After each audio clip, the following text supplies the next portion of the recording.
सुन लो क्या बोले? ऐसा कोई जिला नहीं जो भोजपुरियों से ही।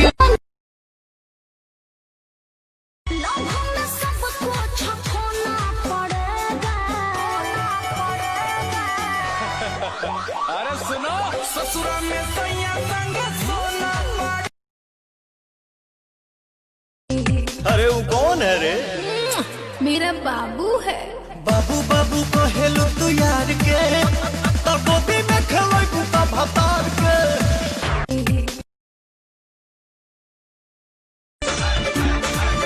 अखिया कजरोटा लागे ओठवा गुलाब हो, देखिया बुझाला तोहार देसी।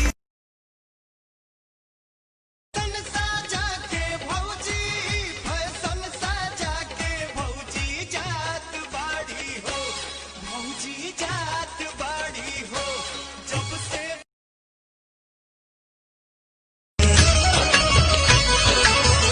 अब हर बात के भुलावे दा, भुलावे दा, फिर से घर के सजावे दा।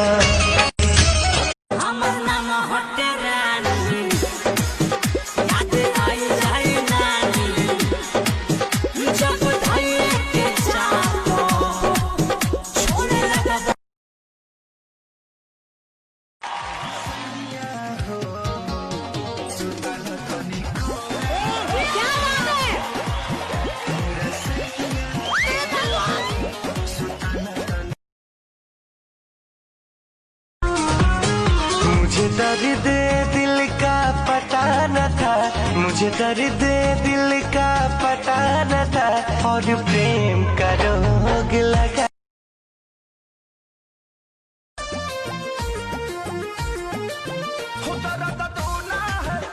जब से सोना है जाके सवतन को गिफ्ट ये अनोखा दिया है। कौने बदरा से कजरा चोरैलू, कौने फूलवा से खुशबू मंगैलू, वे धानी ये हो धानी। दिल ना लगई हा फेरू जानी आई हा,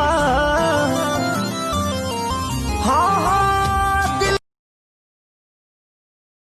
नथिया पे चिखिलाई बहु पियवा नहीं जइहा बम्बई कमावेले, बम्बई के छौड़िया बारा हो बो है नहीं दे तो लौट के आवे।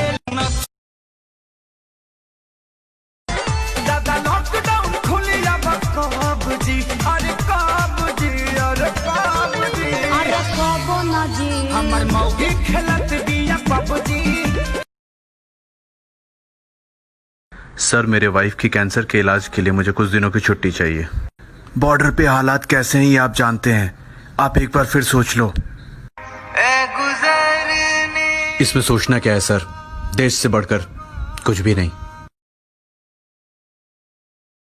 प्यार की जिसको बीमारी लगती है, प्यार की जिसको बीमारी लगती है, उसे दो बच्चों की माँ भी कुंवारी लगती है। टिकट कटल पिया एसी गो, भले लगी पैसा बेसी गो, चलल जाई बढ़िया से। बाली